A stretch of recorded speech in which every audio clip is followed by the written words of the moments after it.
దబ్బ దబ్బ headline చూస్తే ఇయాలటి వార్తలకు పోదాము అన్నట్టు జర సబ్స్క్రైబ్ చేసుకోండ్రుల్లా.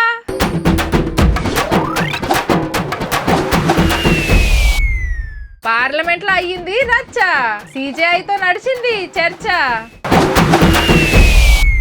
క్యూర్ పరిధిలో కడతారంట 1,00,000 ఇండ్లు, జాగతో పాటు ఇస్తారంట 5 లక్షలు. రేపే బల్కంపేట ఎల్లమ్మ కళ్యాణం, పట్టు సాలకుండా వస్తున్నారు భక్త జనం. ట్రైనీ ఐఏఎస్ మీద కేసు, పెద్ద కొలువు కొట్టి ఇదేది బాసు.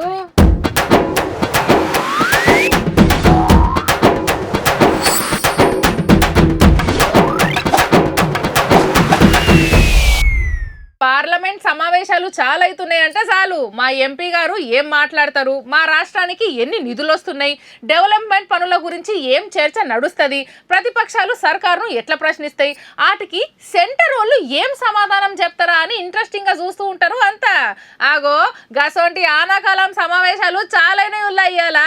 గసోంటి ఇవాళ పార్లమెంట్లో ఏం నడిచింది, అసలు ఢిల్లీలో ఏం నడుస్తుందో అరుసుకోవాలి కదా. చలో పాండ్రి పోదాం. ఎక్కడిది ఆనకాలం పార్లమెంట్ సమావేశాలు ఇట్లా మొదలైనయో లేదో అట్లా లొల్లి చాలా చేసినాయి పడని పార్టీలు. నీట్ పేపర్ లీక్ మీద మాట్లాడాలి అని ప్రతిపక్షాలు అందరికి మాట్లాడే ఛాన్స్ ఇస్తామని స్పీకర్ సారు అట్లనే లొల్లి పెడుతుంటే పగటికి వాయిదా వేసిండు. అంతకంటే మొదలే మొన్న కాలం చేసిన ఉమ్మడి ఆంధ్రప్రదేశ్ పాత సీఎం నాదెండ్ల భాస్కర్ రావు సార్కు నివాళులర్పించినాక సభ చాలా అయింది. లోపలికి వచ్చే ముంగట్నే ప్రధాని సార్ మీటింగ్ మంచిగా అయ్యేటట్టు చూడాలి అని అన్ని పార్టీల లీడర్లను కోరిండు. అయినా సుత రచ్చ మాత్రం ఆగలే. సభాపర్వం ఇట్లుంటే ఇక పార్లమెంట్ ముట్టడికి ఆవాజ్ ఇచ్చింది కదా కాక్రోచ్ జనతా పార్టీ. 1000 మంది ఒకటే పారి పార్లమెంట్ దిక్కు ఉరికొస్తుండే వరకు టీఆర్ గ్యాస్ ఇడిసి లాఠీలకు పని చెప్పారు పోలీసులు. పరిస్థితి అంత ఎట్లనో ఉన్నదని పార్లమెంట్ గేట్లకు తాళాలే వేసిరంటే చూడుర్రిగా. చదువుల మంత్రి రాజీనామా పెట్టాలనేది మనోళ్ళ డిమాండ్. అసలు మీ డిమాండ్ ఏందో చెప్పుదురు రారని సెంటర్ వాళ్ళు చర్చలకు పిలిస్తే కాక్రోచ్ పార్టీ నుంచి కొందరు పోయి జేపీ నడ్డా సార్తో మాట ముచ్చట నడిపిర్రు. మా డిమాండ్లు తీర్చకుంటే కొట్లాట ఆపేదే లేదంటూ వీళ్ళేమో. చూడాలి మరి నీటి ఉద్యమం ఎందాక పోతుందో. హైదరాబాద్ లా ఇండ్ల కిరాయిలు కట్టాలంటే వచ్చిన జీతంలా సగం అటే పోతుంది. ఇక ఇంట్లో సరుకులు, పోరగాల బడి ఫీజులు, దావకాన ఖర్చులు, పండగలు, పబ్బాలు, చుట్టాల ఇండ్ల దావతులు, ఇట్లా అన్నీ ఎలా తీసుకోవాలంటే మళ్ళా అప్పులు చేయాల్సిన పరిస్థితి. అందుకే చిన్నదో పెద్దదో ఇల్లుంటే మంచిగుంటది అని అనుకుంటారు అందరూ. ఆగో గసొంటోళ్ళంతా జర్రంతా కుషయ్య ముచ్చట ఇది. Right. Hyderabad outer ring road దాకున్న core urban region economy cure పరిధిలో ఇందిరమ్మ ఇండ్లు కట్టే పథకం చాలు చేసిండు మంత్రి పొంగులేటి శ్రీనివాసరెడ్డి సారు. సచివాలయంలో మంత్రులు పొన్నం శ్రీధర్ బాబు, అజారుద్దీన్ సార్తో కలిసి ఎట్లెట్లా కట్టబోతుర్రు, ఎన్ని ఇళ్లు కట్టబోతుర్రు అనే వివరాలన్నీ చెప్పుకొచ్చిండు పొంగులేటి సారు. జిహెచ్ఎంసీ సైబరాబాద్ మల్కాజ్గిరి ఏరియాలో లచ్చ ఇండ్లు కట్టబోతున్నాం అన్నాడు. మొదలు 26 నియోజకవర్గాల్లో ఒక్కో నియోజకవర్గంలో 500 ఇండ్ల చొప్పున కడతారట. ఇక్కడ స్థలముతో పాటు 5 లక్షల రూపాయలు ఉచితంగా ఇవ్వటం జరుగుద్ది. స్థలము ఖరీదు అన్డివైడెడ్ షేరు సుమారు 40 నుంచి 60 లక్షల రూపాయలు ఉంటుంది. రిజిస్ట్రేషన్ కూడా రూపాయి ఖర్చు లేకుండా సేల్ డీడ్ ను కూడా చేసే కార్యక్రమాన్ని, వసతులను దీంట్లో పెట్టడం జరిగింది. ఊర్లలో జాగున్నోళ్ళకి 5 లక్షల పైకం ఇస్తున్నారు కదా, కానీ పట్నంలో అట్లా కాదు. లబ్ధిదారులు 6 లక్షలు పెట్టుకుంటే సర్కారు ఇంకో 5 లక్షలు కలిపి ఇల్లు కట్టిస్తుందట. రేపటి నుంచి ఆగస్టు 10 తారీఖు దాకా దరఖాస్తు చేసుకుంటానికి ఛాన్స్ ఇచ్చిర్రు. దరఖాస్తు ఫీజు 100 రూపాయలు, ఈఎండి 10,000 కట్టాలి. ఒకవేళ ఇల్లు రాకుంటే ఆ 10,000 మళ్ళీ వాపస్ ఇస్తారు. పట్నంలో భూములకు ఎంత రేటు ఉన్నా పక్కా ఇల్లు కట్టించే తీరుతామన్నాడు మంత్రి సారు. సుమారు ఎకరము 100 నుంచి 250 కోట్లు విలువ చేసే భూముల్లో డబ్బు ముఖ్యం కాదు, పేదవాడికి కూడా ఈ కోరు ప్రాంతంలో నివసించాలనే ఆశ తప్పు కాదు. ప్రతిదీ డబ్బుతోనే విలువ కట్టొద్దు అని ఇందిరమ్మ ప్రభుత్వం అంటేనే పేదోడి ప్రభుత్వం. ఇందిరమ్మ రాజ్యంలో పేదలకు సొంత ఇల్లు వస్తాయనుకొచ్చిండు. ఇక క్యూర్ పరిధిని ఇల్లు కట్టుకోవాలనుకునేటోళ్ళు దరఖాస్తులు పెట్టుకుంటానికి తయారుండరు మరి. ఓట్లప్పుడు లీడర్లు ఊరికి తిరుక్కుంటా అక్కడ పబ్లిక్ ఏం తిప్పలు ఉన్నాయో అరుసుకొని అవన్నీ తప్పకుండా తీరుస్తా, ఈ తాపకు నాకే ఓట్లేయాలి అని కోరుతారు. నియంగానే చేస్తాడు కావచ్చు అని నమ్మిక అనిపిస్తే ఓటర్ దేవుళ్ళు ఓట్లు గుద్ది గెలిపిస్తారు. గాయన మాటలు ఎవరు నమ్ముతారు అని అనుకుంటే ఏరే పాటోళ్ళకి వేస్తారు. ఎవలకు ఓట్లేసినా వాళ్ళు ఎంతో కొంత చెప్పిన పనులు చేస్తారని గెలిపించుకుంటారు కదా. ఈడికి మంచిగానే ఉన్నది. ఓగాల అన్న మాట నిలబెట్టలేదనుకోన్రి, పబ్లిక్ ఊకున్నా పడని పార్టీలు ఊకోవు. అసలు ఇంత ముచ్చట ఏందంటే పోలీసులు లేకుంటేనా ఇవాళ ఆర్మూర్ల రాజకీయ సినిమా ఇంకో తీరులు ఉండేదుల్లా. ఎందుకంటే ఎమ్మెల్యే ఓట్లప్పుడు పబ్లిక్ ఇచ్చిన హామీలు ఎవ్వి తీర్చలేదు, ఇంకెన్నడు తీరుస్తామని ఎమ్మెల్యే పైడి రాకేష్ రెడ్డి సార్ ఇంటి ముట్టడికి ఆవాజ్ ఇచ్చారు కాంగ్రెస్ వాళ్ళు. అంతేకాదు అప్పుడు సొంత పైకంతో ఇల్లు కట్టిస్తా అంటివి, ఏమాయే రూపాయికే వైద్యం చేపిస్తా అంటివి, చేయిస్తలేవేందని ఇట్లా పోస్టర్లు కొట్టించి సోషల్ మీడియాలో పొట్టు గిరికలు కొట్టిస్తారు. అటు ఎమ్మెల్యే గారు ఊరుకుంటారా? ఎవరొస్తారో రారని ఇంటి ముంగడికి వచ్చిండి ఇట్లా. అంతేకాదు ఒకటే అసెంబ్లీలో ప్రమాణ స్వీకారం చేశాం. రేవంత్ రెడ్డి నేను ఈక్వల్ ఈ రాష్ట్రంలో నాకు చెప్పండి.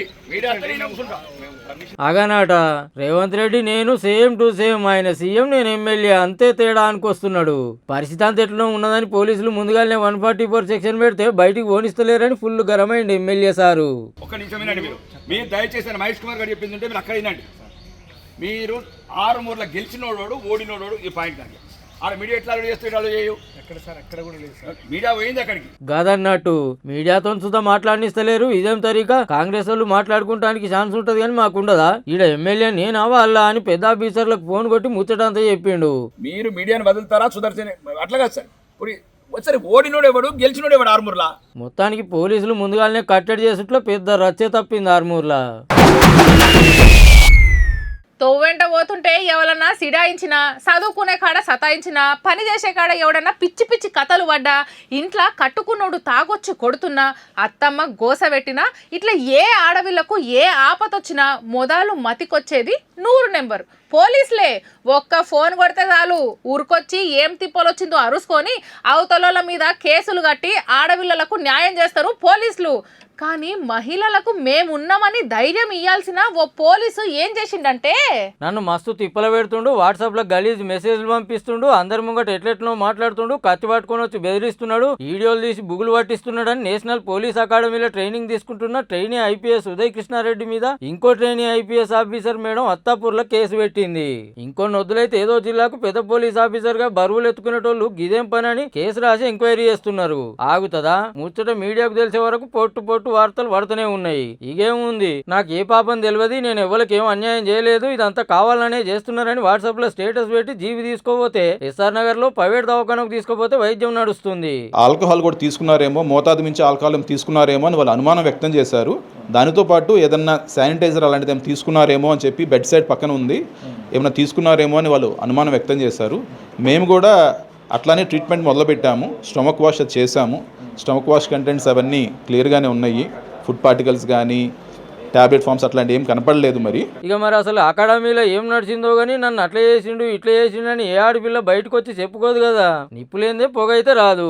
వాస్తవానికి ఏం జరిగింది, ఎవరిది తప్పు అనేది పోలీస్ ఎంక్వైరీలో తేలుతుండొచ్చు కానీ పెద్ద పోలీస్ ఆఫీసర్లకే రక్షణ లేకపోతే పబ్లిక్ ని ఏం కాపాడతారు సార్లు అని నపరో దిక్కు అరుచుకుంటారు. చూడాలి మరి ఆఖరికి ఏమవుతుందో.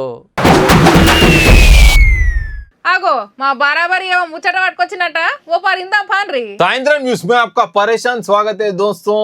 షాక్ అయినా నేను, మీకు అర్థమైతే లేదు. ఈ రోజుల్లో ఎవరైనా పెళ్లి చేసుకోవాలంటే భయపడుతున్నారు, కింద మీద వణుకుతుంది ఒక్కొక్కరికి బయట ఇన్సిడెంట్స్ చూసిన తర్వాత. కానీ మాస్కోలో ఒక పెద్ద మోసం జరిగింది. రాబర్ట్ అండ్ మటిల్డా పెళ్లి చేసుకున్నారు. వాళ్ళు మనుషులు కాదు, రోబో. రాబర్ట్ మగ, మటిల్డా ఆడ. అసలు వీళ్ళు పెళ్ళైనాక ఎట్లా తిట్టుకుంటారు కోపం వస్తే? వీళ్ళకి లొల్లి కావాలి, వాళ్ళు బతుకు జట్కా పండి రావాలి, సెటిల్ చేయడానికి డిస్మెంటిల్ అయిన చిట్టి రావాలి, డిసప్పాయింట్ కావాలి. ఇదే నా ఆశయం. మా బుడ్డపోరలు చెప్పిన మాట వినకుంటే అయితే బూచోనికి పట్టిస్తామని బెదిరిస్తారు, లేదంటే పోలీసు వాళ్ళు వస్తారు అని భయపెడతారు. పోలీస్ సైరన్ వినబడ్డదంటే జప్పున ఇంట్లోకి ఉరికొచ్చి అమ్మ సాటుకో నాయన సాటుకో చేరుతారు, లేదంటే లోపటర్రలకు పోయి జాక్కుంటారు. అయినా బుడ్డోళ్ళేంది, పడుసోళ్ళ కాంచెలి నడిడోళ్ళ దాకా పోలీసులు అంటే చుచ్చు పోసుకుంటారు. వాళ్ళ ట్రీట్మెంట్ అట్లుంటది మళ్ళా. కానీ చుట్టూ పోలీసులు ఉన్న సుతా ఓ పిల్లగాడు ఏం చేసిండో చూస్తే పరేషాన్ అవుతారు పక్క.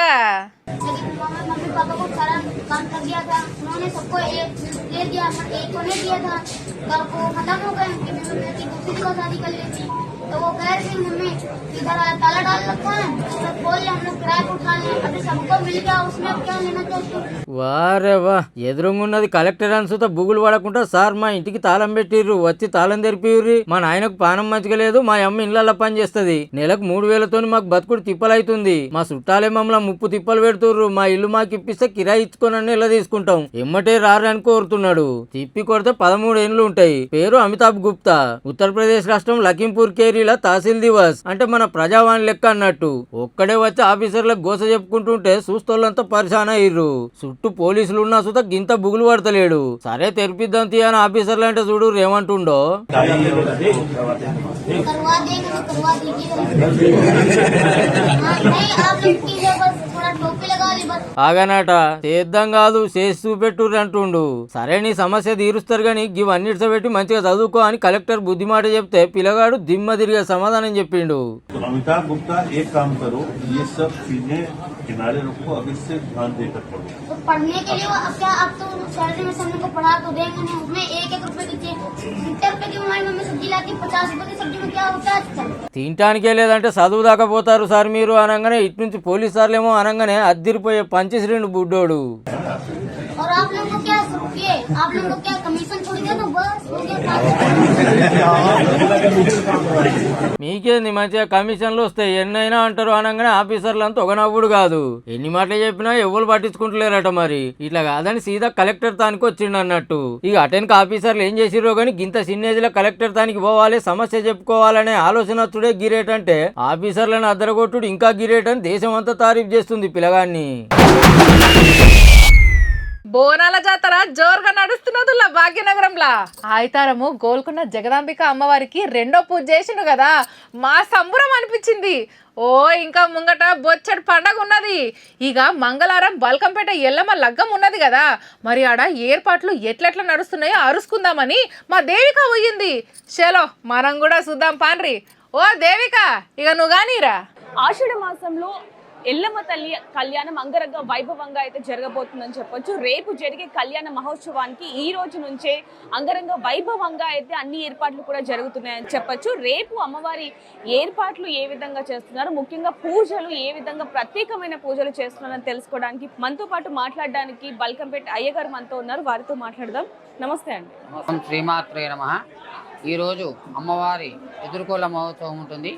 అలాగే దీని అనంతరం రేపు ఉదయం అమ్మవారి కళ్యాణ మహోత్సవం జరుగుతుంది. దాని తర్వాత బుధవారం రోజు అమ్మవారి సాయంకాలం మహారథోత్సవం జరుగుతుంది. భక్తులు కూడా అనేక సంఖ్యలో ఇచ్చేసి ఈ యొక్క అమ్మవారి కృపా కటాక్షాలకు పాత్రలు అవుతుంటారు. ఆషాఢ మాసంలో అమ్మవారికి చాలా విశిష్టమైన రోజు కావున ఈ ఆషాఢ మాసంలో వచ్చే మొదటి మంగళవారం రోజున అమ్మవారి కళ్యాణ మహోత్సవం జరుగుతుంది. రేపటి నుంచి అమ్మవారికి ప్రత్యేక పూజలు ఏ విధంగా ఉంటాయి గురు? రేపు ఉదయం కళ్యాణోత్సవం జరుగుతుంది. కళ్యాణోత్సవం తర్వాత అమ్మవారు తిరువీధి సేవ అంటే బయట వచ్చి అలా వివరిస్తూ ఉంటారు అమ్మవారు. ఎల్లుండి అలాగే సాయంకాలం కూడా రథోత్సవం మహోత్సవం జరుగుతుంది అమ్మవారికి. అమ్మవారి కళ్యాణం అంటేనే ఎక్కడి నుంచో వస్తూ ఉంటారు ఇతర రాష్ట్రాల నుంచి కూడా. మరి రేపు కళ్యాణ మహోత్సవానికి ఎంతమంది రాబోతున్నారు? ప్రజలకు ఏమైనా ప్రత్యేక లైన్ కానీ అంటే అమ్మవారి దర్శనానికి అలాగే కళ్యాణానికి ఏమైనా ఏర్పాట్లు చేశారమ్మా. మా ఆలయ అధికారులు కూడా అందరూ, మా చైర్మన్ గారు కూడా అందరూ కలిసి చాలా చక్కగా అమ్మవారి క్యూ లైన్ అవన్నీ కూడా ఏర్పాటు చేశారు. అలాగే విఐపీలకు ఈవీఐపీలకు కూడా వేరే స్పెషల్గా దర్శనం అనేది కూడా ఏర్పాటు చేశారు. అమ్మవారి కళ్యాణానికి సంబంధించి ఏమైనా చెప్పారు? కళ్యాణ అమ్మవారి శివశక్తి మహర్షి రేణుకా ఐలమ్మ తల్లి ఈ ఇద్దరికి కళ్యాణ మహోత్సవం జరుగుతుంది కాబట్టి రేపు ఏ సమయానికి అమ్మవారి కళ్యాణ మహోత్సవం జరగబోతుంది? ఉదయం 9:30కు ప్రారంభమవుతుందమ్మా. 12:30 ముగుస్తుంది. ఈసారి ఏ విధంగా జరగబోతుంది అంటారు? ఎందుకంటే 2026లో ఇంకా ఘనంగా జరగబోతూ ఉంటుంది. ప్రతి సంవత్సరం కూడా చాలా ఘనంగా జరుగుతుంది. ఈసారి ఏ విధంగా ఘనంగా అంటే మామూలు అమ్మవారికి ఎప్పుడు కళ్యాణం చేసినా కూడా ఇక్కడ ఘనంగానే జరుగుతుంది. కాకపోతే ఏంటంటే పోయిన సంవత్సరం కాకుండా ఈ సంవత్సరంలో కొత్త తరాలు అమ్మవారికి ఇంకా బాగా భారీ ఎత్తున ఏర్పాటు చేస్తున్నారు. ఇక ఇవుల్లా ఇయాలటి గమ్మతి వార్తలు ఉంటా మరి అన్నట్టు సబ్స్క్రైబ్ చేసుకోండి.